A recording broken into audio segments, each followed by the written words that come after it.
Yo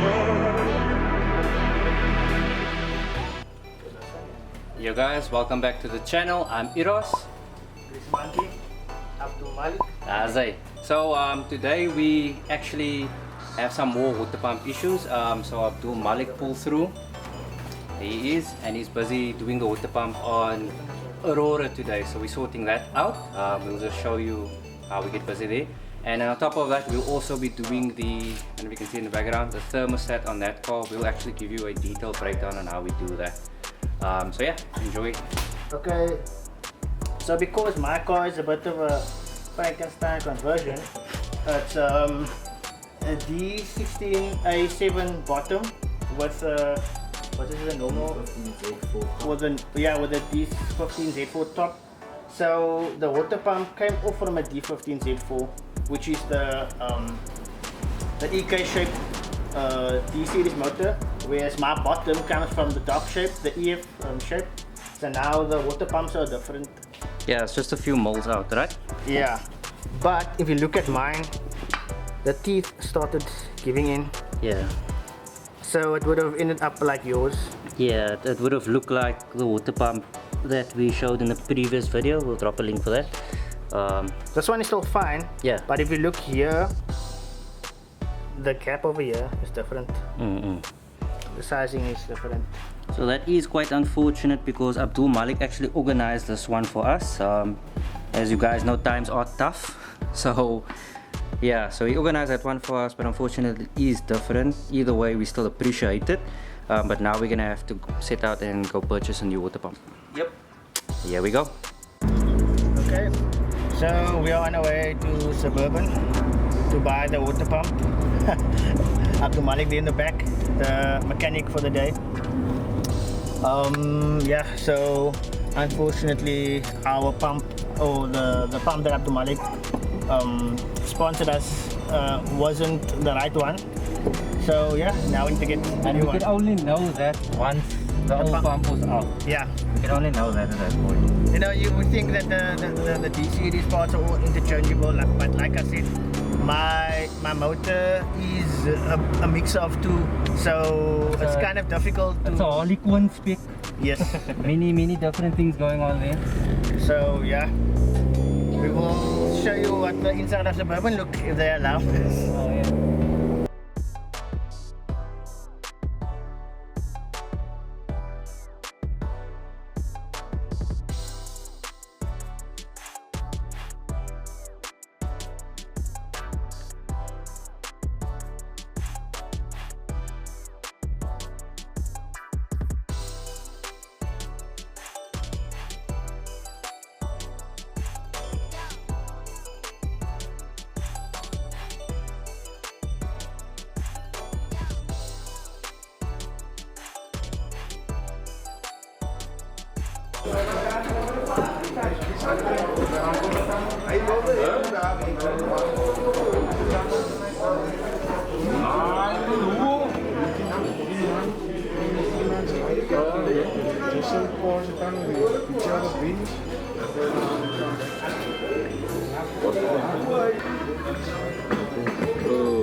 Is that right if we can put it on YouTube? Okay, right if we put it on YouTube? Yeah, for our YouTube channel. Lightly salted. Lightly salted. Okay. Like the chips. Jadi mechanic, jadi cameraman. Yeah. Salute my curry. Make it money.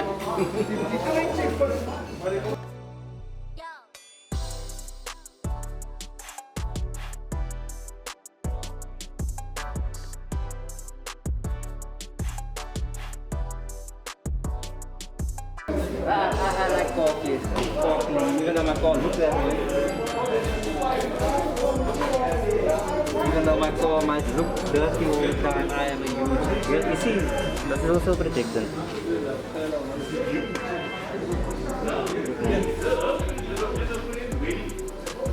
Oh, that's why this shit.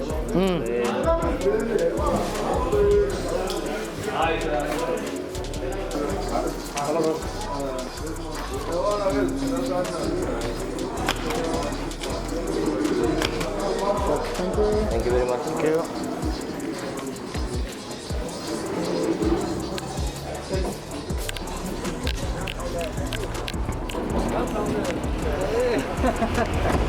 Wat zijn er maar nou pretty nice in here always, bro. Always. So we managed to get the water pump at Suburban.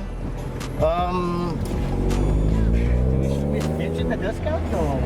Let's keep that low. Yeah, okay, we keep at the Seeker, but we managed to get a discount, which was unexpected. Yeah. So we ended up buying. Not unexpected, we had up to Malik. Oh yeah. From today onwards, he's known as the connection guy or the lane O. But yeah, so we got the water pump, and then we decided to buy coolant also because I don't have any coolant. Yeah. So now finally we can replace a new water pump. Yeah. So this is the water pump replacement for 2, but on a different car. Yeah. We'll pull down here, bro. Are you sure? We'll knock it right, we'll pull down. Oh, that's the one. We quickly took a trip to Mexico.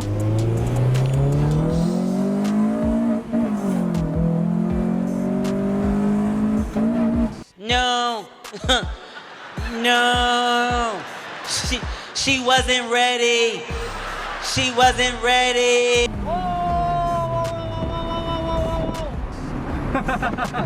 Let's try that again, bro. Sorry, I missed again. Pero neutral. Oh shit. That's bad driving.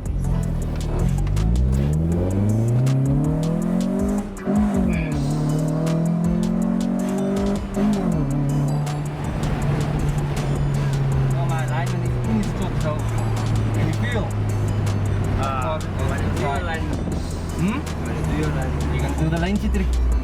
But we must replace the thingises, man. Z-Link. The Z-links also, yeah. But only on the one side.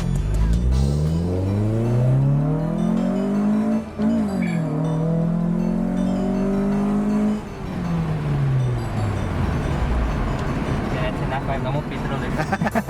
Struggle is real, bro. I'm not gonna see that, my bro. Sauna coaster. That's all I'm gonna say. Oh yeah, we're not going to go to the garage. Go to the garage? Yeah.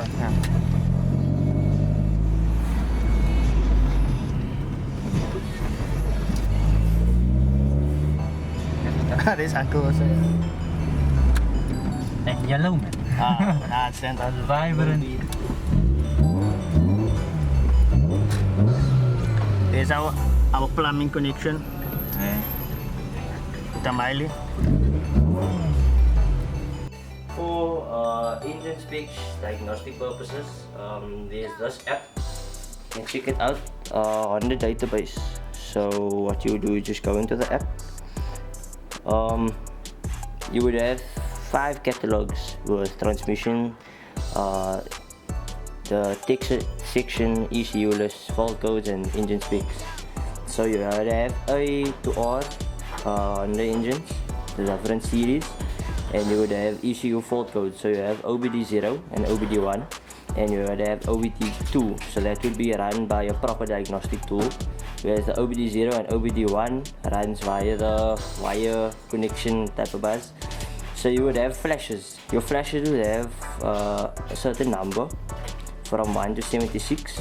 So it would flash once, then you would have oxygen sensor A, which is your primary sensor. Right down till number 76, which means the cylinder misfire. So yeah, that's about it. It would be helpful if you are puzzled and lost, because I know if you Google things, you would have a whole lot of different crap from forums and whatever. So yeah, that would just be very helpful with regards to diagnosing problems and whatever. There you go, Owens. There you go. So that you can just get the app. Like that. Where can you get it from? Play Store? Or is it like? App Store, What was it called? on the database. On the database. That's it. Short a lot. No problem. Can you just explain what the purpose of the training is? For me. Oh yeah. Oh yeah, because look, when the old pump had set with silicone corrosion whatever, the surface of it like gains almost like a corrosion build-up. So the minute you're gonna apply seal or whatever, it's basically not gonna stick, it's not gonna seal properly, causing leaks, and the way we strip over here doesn't, you don't want to leak again. So yeah, that's just extra precautions. So another thing also I want to show you is another reason why we saw the water pump was actually broken was if you look over there on the bonnet itself, that was the water shooting up through onto my belt and then shooting up against the bonnet. But the only reason why you could see it on your end is because you don't have a cam cover. Yeah. Oh yeah. And I kept losing water in my radiator also, which is very concerning. Oh, yeah. Right guys, so this is the thermostat that we will be replacing today. Let's get in on that. It's currently sitting in some boiling water just to firstly check whether it still opens, and as you can see it opened up, so that's good. The reason why it looks like that is because it was actually in the car already. I just pulled it just to check if there's any, if it's flowing before we replace the water pump in the, this is now in the white car of course. So we're going to be removing everything right now. We're going to be removing the housing, as well as Abdul is busy there breaking his back. Right guys, so I just wanted to mention that look, you can run without the thermostat. It won't cause any problems per se. It's just in my case I do want to replace it for the sake that my cold start is a bit longer. It's much longer actually. So normally cold start with the thermostat in will be like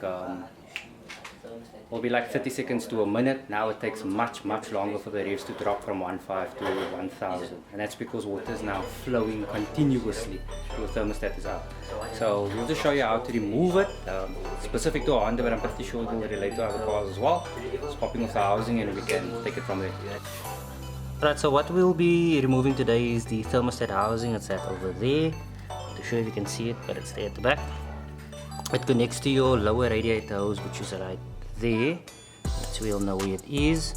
So we'll be removing the lower radiator hose from the thermostat housing itself, and then we'll be removing the induction as well.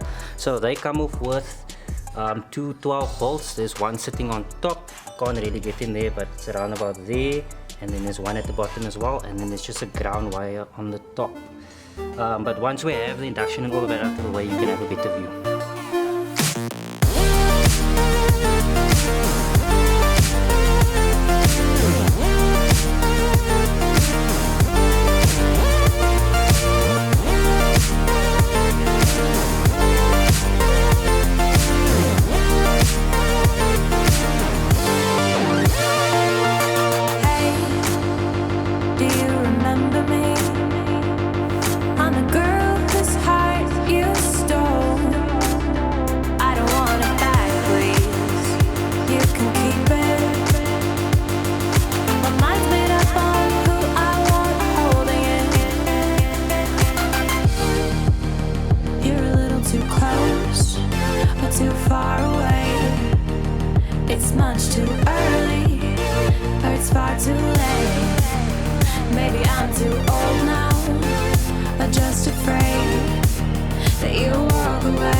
We just wanted to mention if Aurora looks a bit strange or different to how you saw last, that's because Shamil actually put the standard bank bumper back on for daily, and there's the bumper that we did over. So that's just chills there as an ornament. Yeah, so because of the lip, I didn't want to scratch it and This looks like a 4x4 now without any lip on. Yeah, it looks I-43. Okay, well we can't see now because the car is jacked up. But Yeah. So this is another piece that I'll be replacing as well today. This is a new overflow bottle. I picked this up from Ashaan. I'll drop his information down in the description. I'll show you guys that quick. And I'll be replacing it, that part with that. As you can see, it's a massive difference. Just makes the engine bay look a bit cleaner. Okay, so we got the terminals off, and you want to ensure that you firstly do that before you remove the sensor over there. It's a sensor right there that's connected into the induction. If you don't, what can happen is you can get like erratic idling problems. So the car won't idle properly, or it will idle much higher, right? And so for example, you're changing gears and it will take longer to come down as well. Yeah, so that is why you do that. But I mean, if you do experience that issue, what you can then do is you can just take the two battery terminals, touch them together, and that will also reset your ECU. So that is quite important. So you do that in order for your ECU to read that sensor properly. Got the induction pipe off, and now we're going to move on to, of course, draining the radiator.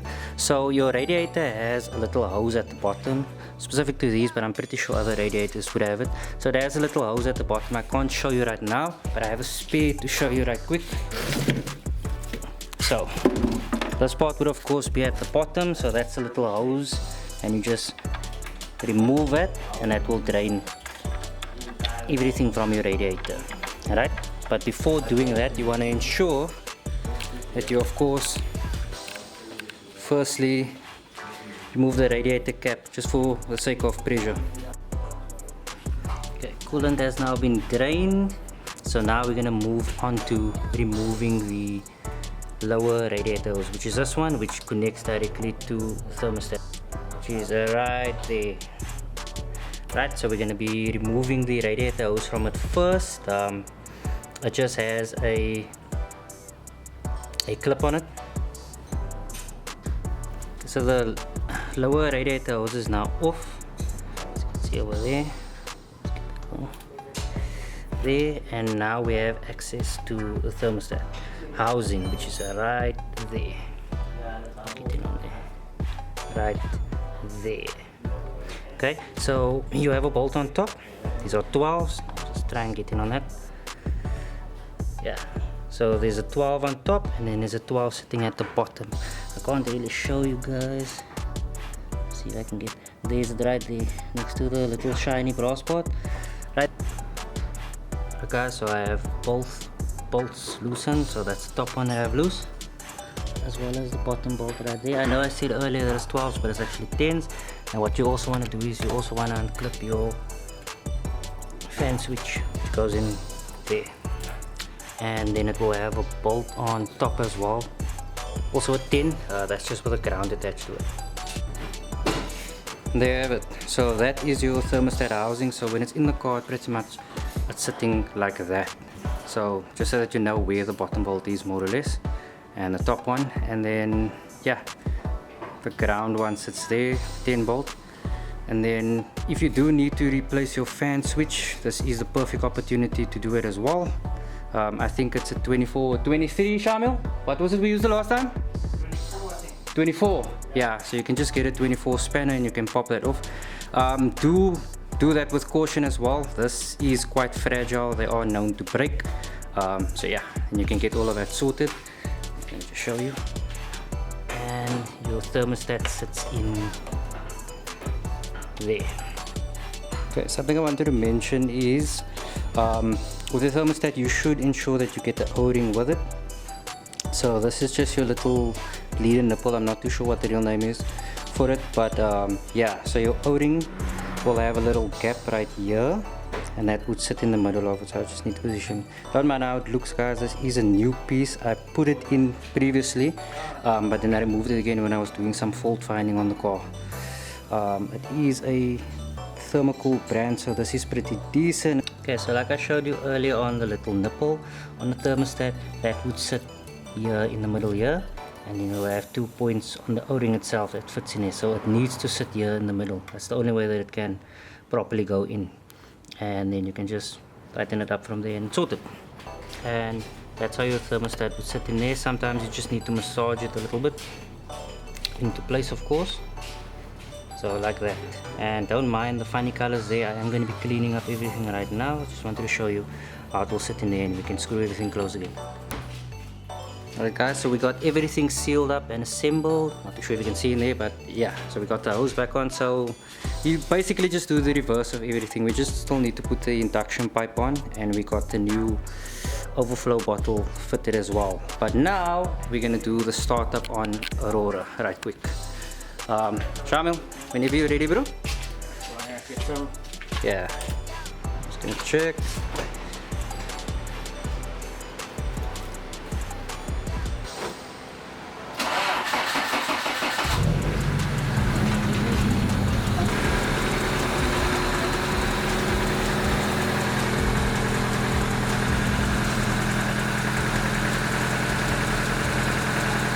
Yeah, it's not wobbling anymore either. You can see, nice and straight now. That's good. So that was the issue with the Aurora, by the way. That's how we also saw the bearing in the water pump was loose, and that caused this belt. You could actually see it started moving like that, and there was a wobble at the bottom. But now it's nice and straight.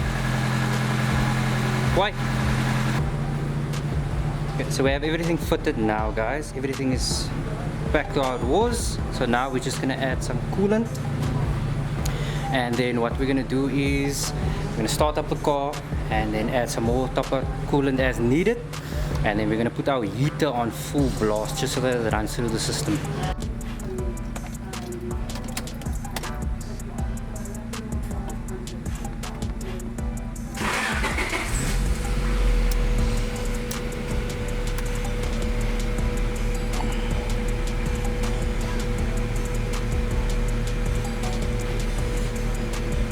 Okay guys, so what we're gonna do now is we're gonna set the heater full.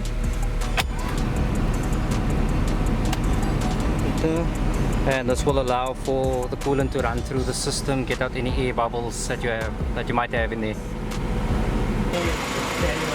Alright guys, so we've laid the system, put the cap back on to pressurize the system, and the fan just went on and it just stopped again. So I'll just have to check that out. But yeah, that's basically how you do it. So that's pretty much sorted. Aurora's now also sorted as well. Yeah, careful bro. Alright guys, so that would be it for today. The Aurora is now 100% sorted. Shukran to Abdul Malik. There you go. We previously also showed his car when he just ran the rock up. Abdul Malik, I must mention this again. We met him as a subscriber, and he's now become a bro. Yeah. The connection guy, don't forget that, the connection guy. I think he needs to change his name on Instagram to Abdul Malik, the connection guy, yeah. The cable guy. Okay, so look, you'll be seeing Abdul Malik a lot more in future as well. We all live relatively close to one another, so as soon as our schedule allows, we'll be crapping around here and there. The white car's also not done, thermostat sorted, and then we're gonna be, what are we doing next? Servicing all of the cars, inshallah. Yes. Yeah, so that's gonna be the next plan. We're just gonna do a massive service on all of the cars. It's much needed, and then we'll start scratching around. Abdul Malik does have a wealth of knowledge to different things, little DIY tricks, and that is ultimately what we're all about. So we're gonna exploit this, bro. We're gonna exploit him. You must already know that brain is gonna be tickled. So away guys, thanks so much for watching. We hope you learned, we hope you enjoyed, and we will see you soon again. Peace. Shabbat.